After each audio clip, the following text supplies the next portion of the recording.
Panginoon at purihin ang kaniyang ngalan, ipahayag ang kaniyang pagliligtas sa lahat ng panahon. Magsiawit kayo sa Panginoon ng isang bagong awitin. Magsiawit kayo sa Panginoon, buong sandaigdigan. Sa ngalan ng Ama at ng Anak at ng Espiritu Santo, Amen. sumainyo ang Panginoon. At sumaiyo rin. Mga kapatid, aminin po natin ang ating mga kasalanan upang marapat tayong gumanap sa banal na pagdiriwang.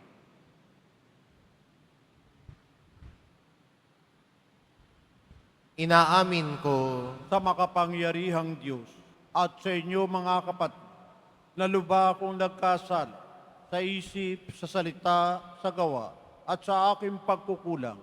Kaya isinasamo ko sa mahal na Birheng Maria, sa lahat ng mga anghel at mga banal, at sa inyo mga kapatid, na ako'y panalangin sa Panginoong ating Diyos. kawaan tayo ng makapangyarihang Diyos. Patawarin tayo sa ating mga kasalanan at patnubayan tayo sa buhay na walang hanggan. Amen. Panginoon, kaawaan mo kami. Panginoon, kaawaan mo kami. Kristo, kaawaan mo kami. Kristo, kaawaan mo kami. Panginoon, kaawaan mo kami. Panginoon, kaawaan mo kami. Manalangin tayo. Ama naming makapangyarihan, pinangangatawanan mong manahan sa mga may loobing tapat at maasahan. Sa kagandahang loob mo, kami naway makapamuhay bilang mga mapalad na maging iyong tahanan sa pamamagitan ni Jesucristo kasama ng Espiritu Santo, magpa sa walang hanggan. Amen. Maupo po tayo.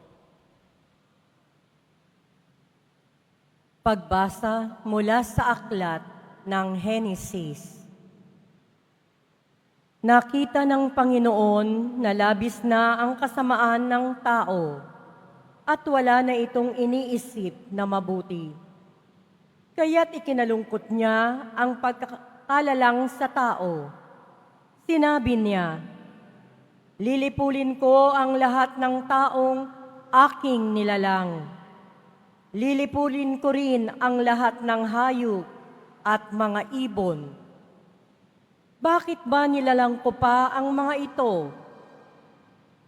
Sa mga nilalang niya'y si Noe lamang ang naging kalugod-lugod sa kanya. Sinabi ng Panginoon kay Noe, "Pumasok kayong mag-anak sa daong. Sa lahat ng tao'y ikaw lamang ang karapat-dapat sa akin. Magdala ka ng 7 paris sa bawat hayop na malinis, at 1 paris naman sa di malinis. 7 paris din sa bawat uri ng ibon ang iyong dadalhin. Gawin mo ito upang ang bawat uri ng ibon at hayop ay maligtas. Sa gayoy daraming muli ang mga ito. Pagkaraan ng 1 linggo, pauulanin ko ng 40 araw at 40 gabi upang lipulin ang lahat ng aking nilikha sa daigdig." At ginawa nga ni Noe ang bawat iniutos ng Panginoon. Pagkaraan ng 1 linggo, bumaha nga sa daigdig. Ang salita ng Diyos. Salamat sa Diyos. Basbas ng kapayapaay sa bayan ng poong mahal. Paspas ng kapayapaan sa bayan ng poong mahal. Purihin ang Panginoon, ninyong banal na nilalang, pagkat siya ay dakilat, marangal ang kanyang ngalan. Ang poon ay dakilain, Purihin ang Diyos na banal. Yumuko ang bawat isa kapag siya ay dumatal. Paspas ng kapayapaan sa bayan ng poong mahal. Sa gitna ng karagatan, tinig niya'y naririnig. Sa laot ng karagatay, hindi ito nalilingid. Pag nangusap na ang poon, tinig niya'y ubod lakas, ngunit tinig kamahalan kapag siya'y nangungusap. Paspas ng kapayapaan sa bayan ng poong mahal. Ang tinig ng dakilang Diyos, parang kulog na malakas. Kaya't mga nasa templo'y sumisigaw, nagagalak. Panginooy papurihan, ganito ang binibigkas. Siya rin ang nagahari sa dagat ng kalaliman. Namumuno siya roon bilang haring walang hanggan. Paspas ng kapayapaan sa bayan ng poong mahal. Tumayo po tayo.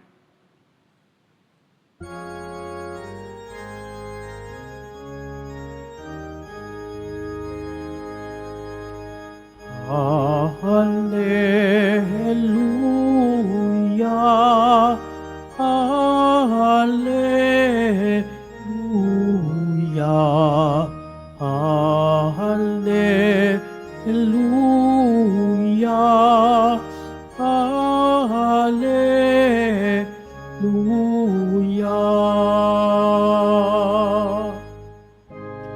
Ang sa akin nagmamahal, tutupad sa aking aral, Ama't ako'y mananahan. Hallelujah, Hallelujah, Hallelujah, Hallelujah.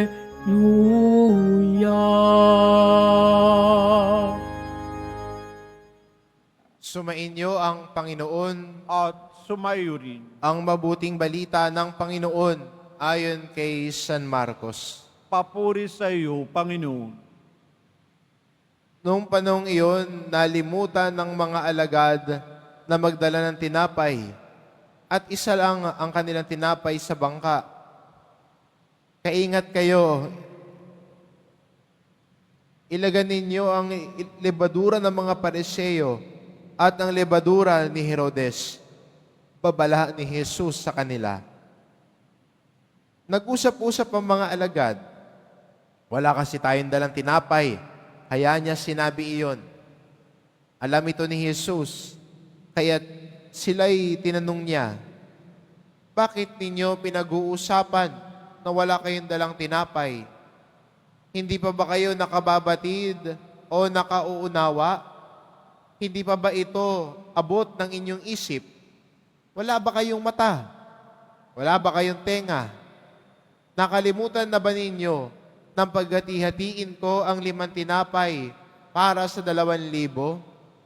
Ilang bako lang napuno ninyo sa mga lumabis na tinapay? 12 po, tugon nila. At nang paghati-hatiin ko ang 7 tinapay para sa 4,000, ilang bakol na malalaki ang napuno ninyo? Tanong niya. 7 bakol po, tugon nila. At hindi pa rin ninyo nauunawaan, wika niya. Ang mabuting balita ng Panginoon. Pinupuri ka namin, Panginoong Heso Kristo. Maupo po tayo.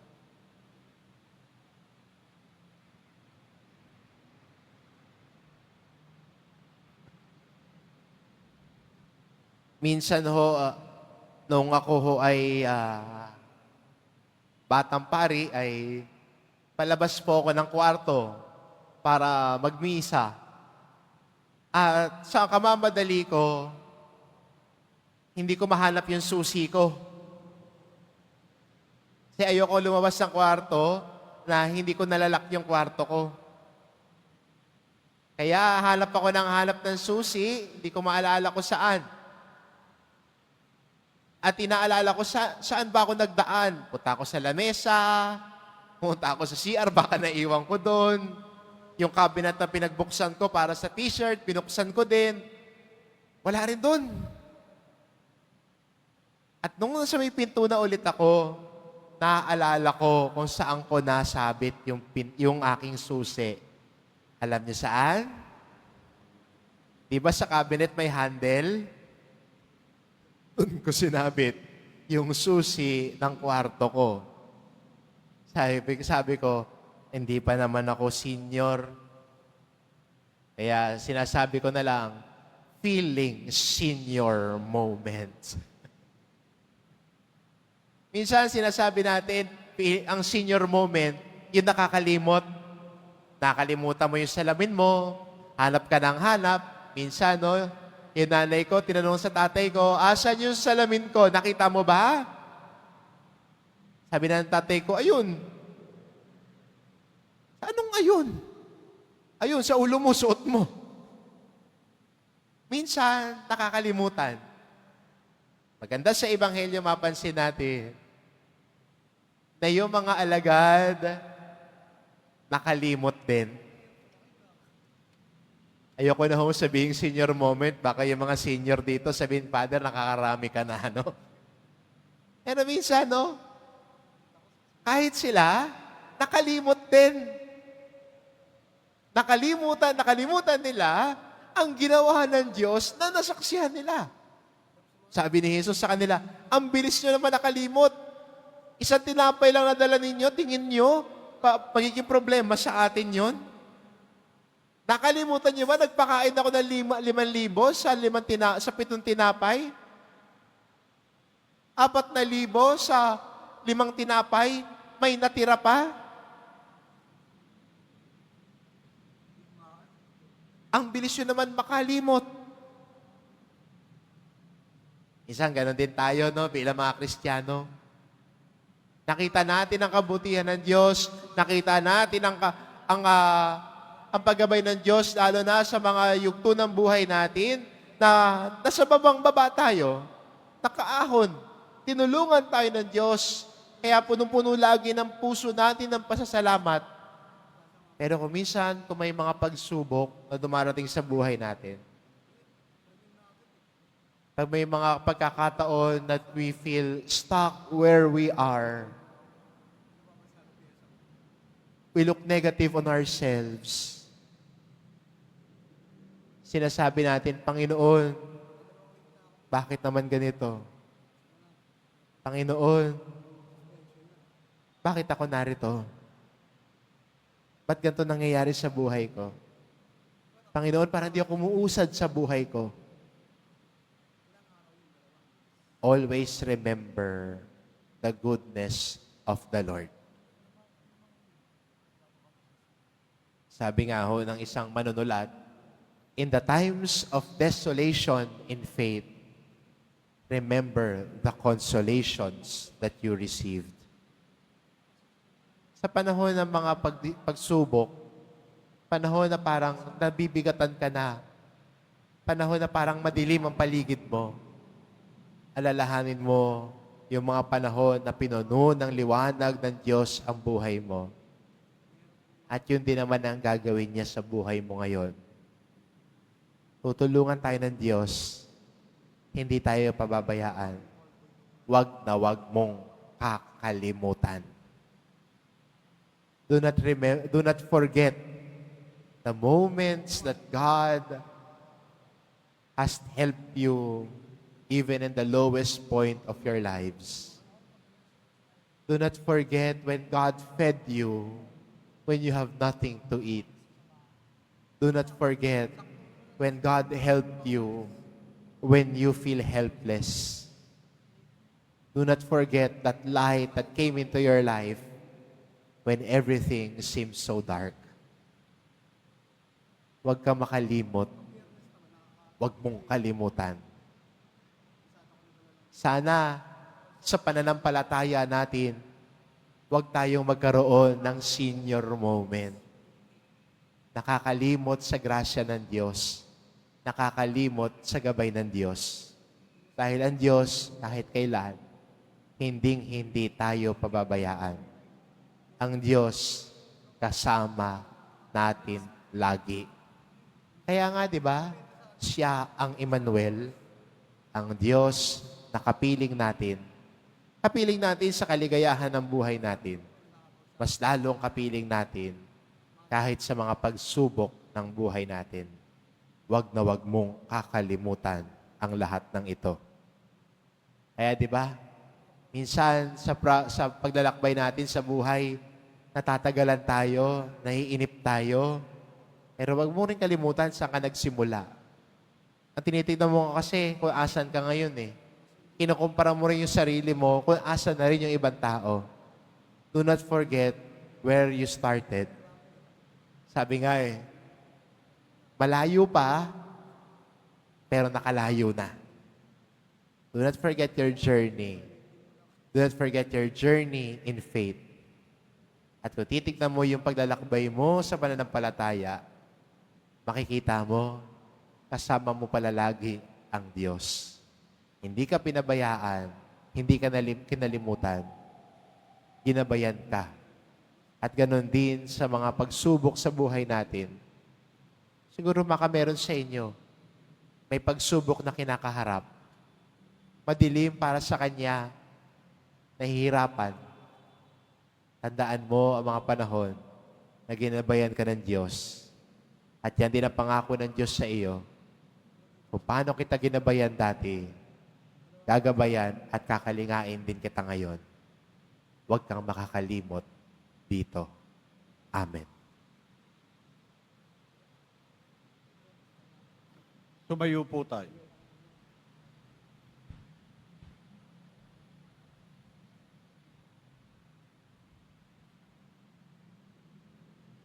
Minamahal ko mga kapatid, natitipon tayo bilang sambayanan ng Diyos. Dalhin natin ang ating mga pangangailangan sa Ama.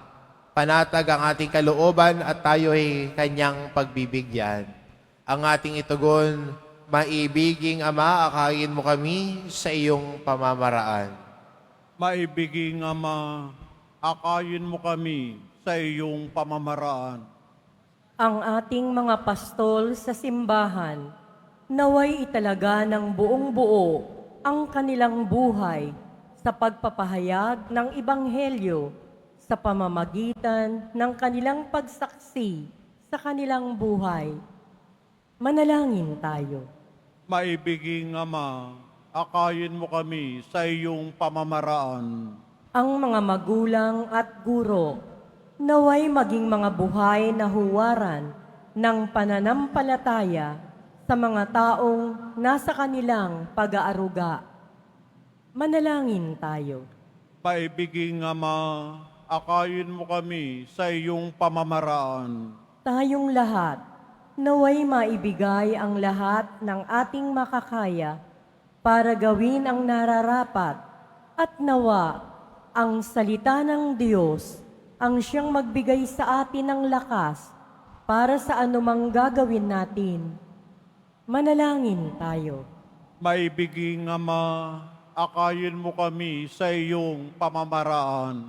Tayong lahat, naway magpakita ng malasakit sa mga matatanda, mga nalulumbay, at mga may sakit. Manalangin tayo. Maibiging Ama, akayin mo kami sa iyong pamamaraan. Ang mga yumao, naway makatagpo ng bagong buhay at kapahingahan sa kaharian ng Diyos. Manalangin tayo. Maibiging Ama, akayin mo kami sa iyong pamamaraan. Sa ilang sandali ng katahimikan, ating ipanalangin ang iba pang mga pangangailangan ng ating pamayanan. Gayon din ang mga intensyon na inialay sa ating misa sa araw na ito. At isama rin natin ang ating mga pansariling kahilingan.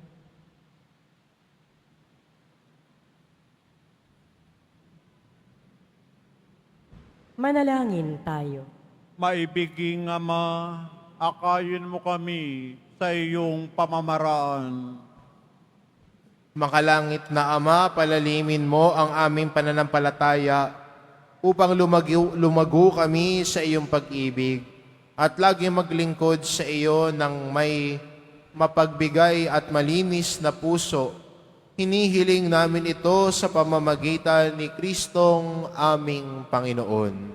Amen. Maupo po tayo.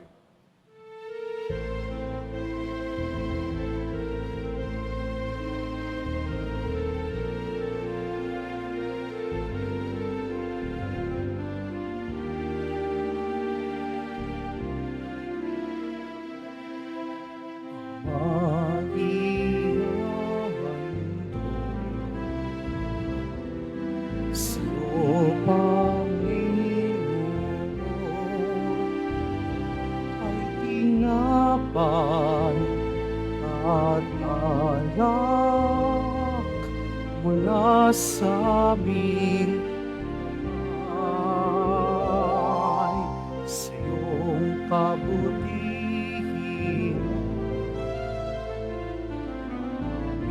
aming ialay ang tinapay at alak sa isang ng aming buhay.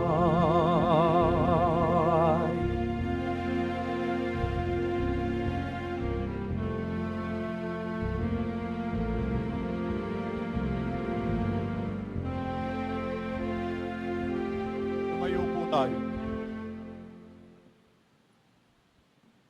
Manalangin kayo mga kapatid, upang ang paghahain natin ay kalugdan ng Diyos amang makapangyarihan. Tanggapin nawa ng Panginoon itong paghahain sa iyong mga kamay, sa kapurihan niya at karangalan, sa ating kapakinabangan, at sa buong sambayan na niyang banal. Ama naming lumikha, kami naway dalisayin at panibaguhin ng aming gaganaping paghahain. Kami naway itaguyod ng gagawin naming ito sa pagdanais naming sundin ang loob mo sa pamamagitan ni Hesukristo kasama ng Espiritu Santo magpa sa walang hanggan. Amen. Sumainyo ang Panginoon. At sumaiyo rin, Itaas sa Diyos ang inyong puso at diwa. itinaas na namin sa Panginoon. Pasalamatan natin ang Panginoong ating Diyos. Marapat na siya ay pasalamatan. Ama naming makapangyarihan, tunay ngang marapat na ikaw ay aming pasalamatan. Sa iyong paglingap at kagandahang loob, ang tao'y nilikha mo't pinangangasiwa sa sansinukob. Sa hangad mong siya'y iwastong lubos, siya'y pinagdusa mo sa kanyang pagtalikod. Sa iyong paggiliw, iyong ipinahintulot na makabalik siya sa pamamagitan ni Kristo Jesus. Kaya kaisa ng mga anghel na nagsisiawit ng papuri sa iyo, nang walang humpay sa kalangitan, kami nagbubunyi sa iyong kadakilaan. Santo, Santo, Santo, Panginoong Diyos ng mga hukbo, napupuno ang langit at lupa ng kadakilaan mo, o sana sa kaitaas. Pinagpala ang naparirito sa ngalan ng Panginoon, o sana sa kaitaas. Lumuhod po tayo. Ama naming banal, ikaw ang bukal ng tanang kabanalan, kaya't sa pamamagitan ng iyong Espiritu gawin mong banal ang kaloob na ito, upang para sa amin maging katawan at dugo ng aming Panginoong Hesukristo. Bago niya pinagtiisang pusang loob na maging handog, hinawakan niya ang tinapay, pinasalamatan kanya.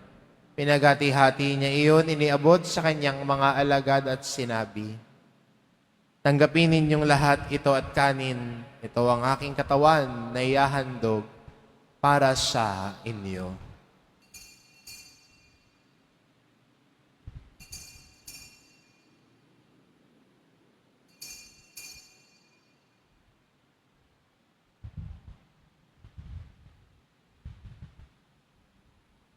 Gayun din naman na matapos ang hapunan, hinawakan niya ang kalis. Muli kanyang pinasalamatan. Iniabot niya ang kalis sa kanyang mga alagad at sinabi, "Tanggapin ninyong lahat ito at inumin. Ito ang kalis ng aking dugo, ng bago't walang hanggang tipan. Ang aking dugo na ibubuhos para sa inyo at para sa lahat, sa ikapagpapatawad ng mga kasalanan. Gawin ninyo ito sa pag-alala sa akin."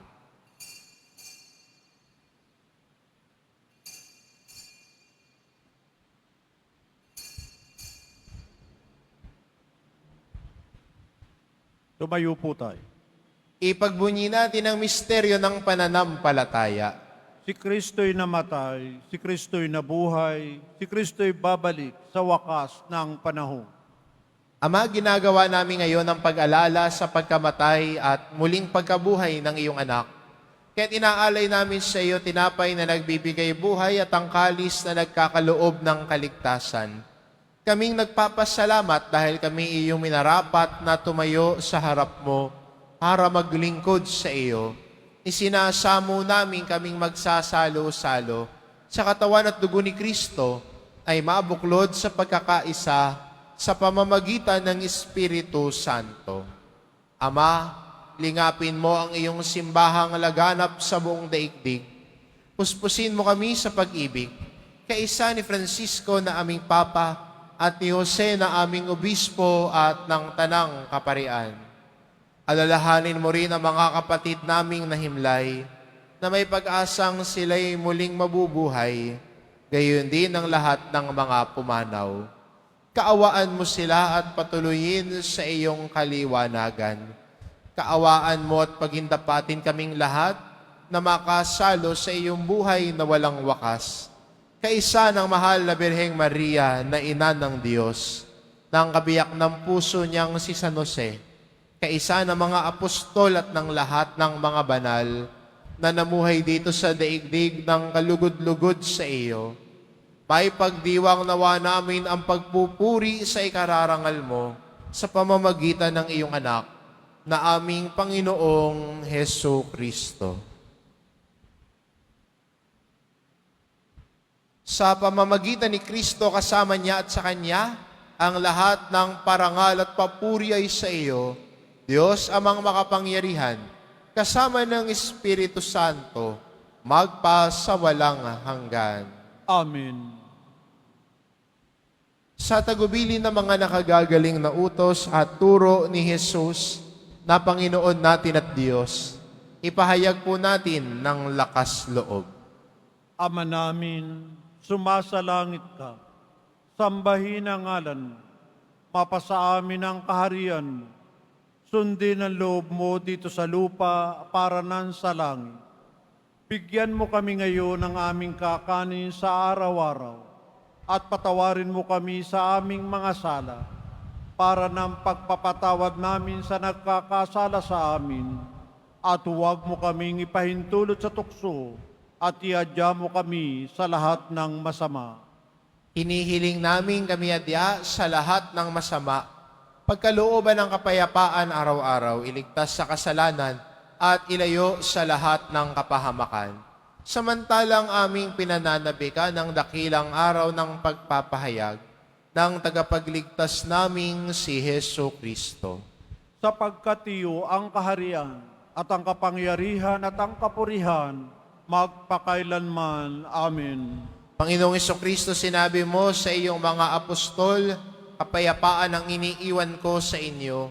Ang aking kapayapaan ang ibinibigay ko sa inyo. Tungayan mo ang aming pananampalataya at huwag ang aming pagkakasala. Pagkalooban mo kami ng kapayapaan at pagkakaisa. Ayon sa iyong kalooban, kasama ng Espiritu Santo, magpa sa walang hanggan. Amen. Ang kapayapaan ng Panginoon ay laging sumainyo. At sumaiyo rin. Magbigayan kayo ng kapayapaan sa isa't isa.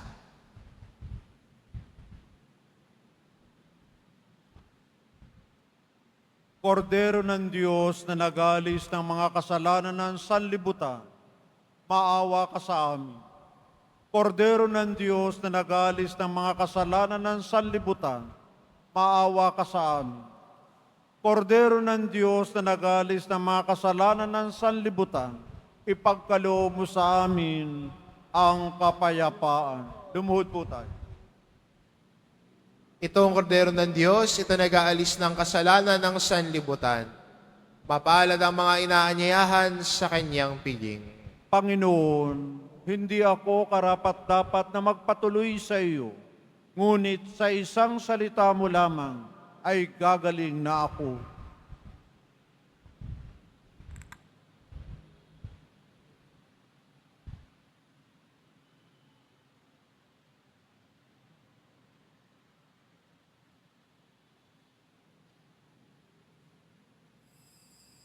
Para sa lahat ng tatanggap ng banal na komunyon, sasagot po tayo ng amin pagkasabi ng paryo ng lay minister ng katawan ni Kristo at isubo agad sa bibig bago umalis sa harapan ng pari o lay minister. Sumunod po tayo.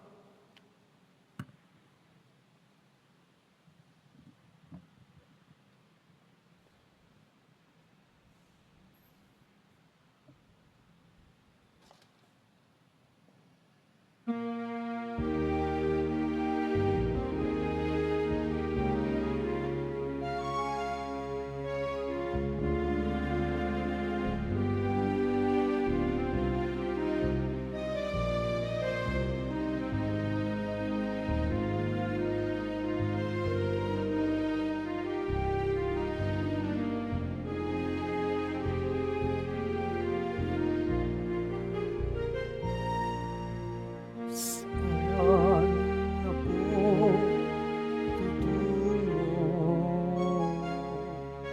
Saan ba maghanap?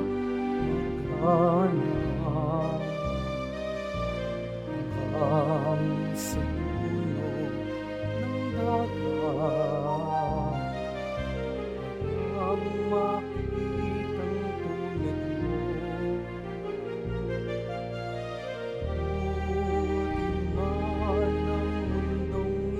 mo. Sikaping makamtan ang pangarap ko. Ngayon at kailanman ang makikitang tulad mo.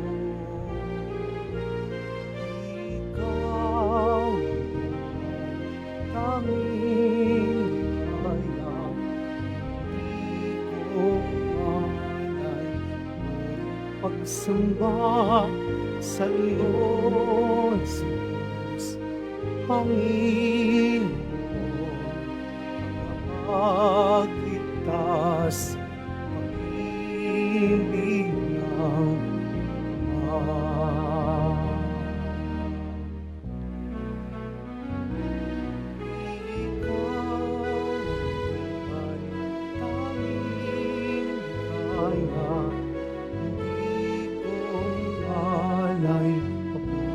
Pagsamba sa iyo, Jesus, Panginoon, kapagligtas, pag-ibig ng Ama.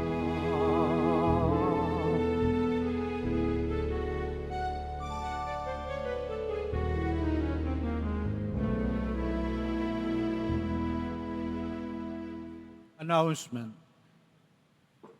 Sa lahat po na may mga lumang palaspas na ginamit noong linggo ng palaspas, maaari nyo na pong dalhin sa simbahan ng mga ito hanggang February 20 at pinakikiusap na bago dalhin ay alisin na ang ribbon, wires at mga istampita nito. Ito po ay susunugin sa darating na March 4, 2025, Martes, bago ang Miyerkules ng Abo sa March 5, 2025. Pagkatapos ng misa, wiwisikan po ang lahat ng banal na tubig. Pinakikiusapan ang lahat na manatili lamang muna sa inyong mga lugar, sa Quezon Boulevard o sa Plaza San Juan, ang labasan ng lahat. Sumunod po tayo. Maraming salamat po sa inyong pagdalaw at pagsisimba sa Basilica Minor at pambansang dambana ni Jesus Nazareno. Tumayo po tayo. Manalangin tayo. Ama namin mapagmahal, kaming pinapagsalo mo sa banal na pakikinabang, ay gawin mong laging manabik na pagsaluhan ng kaloob mong ito sa aming ikabubuhay sa pamamagitan ni Hesukristo kasama ng Espiritu Santo, magpa sa walang hanggan. Amen. Sumainyo ang Panginoon. At sumayo rin. Mahal na pong Jesus Nazareno, inihayag mo sa pamamagitan ng krus ang walang maliw na pag-ibig ng Diyos sa sangkatauhan.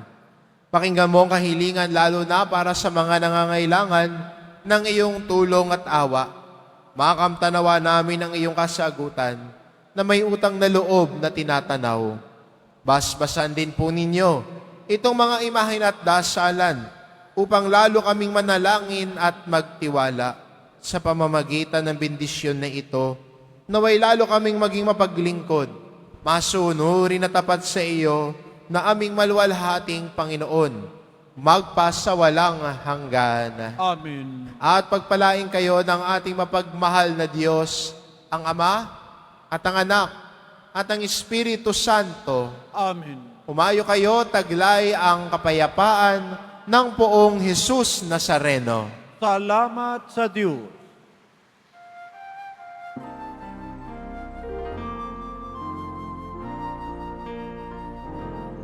Nuestro Padre Jesus Nazareno, sinisamba ka namin.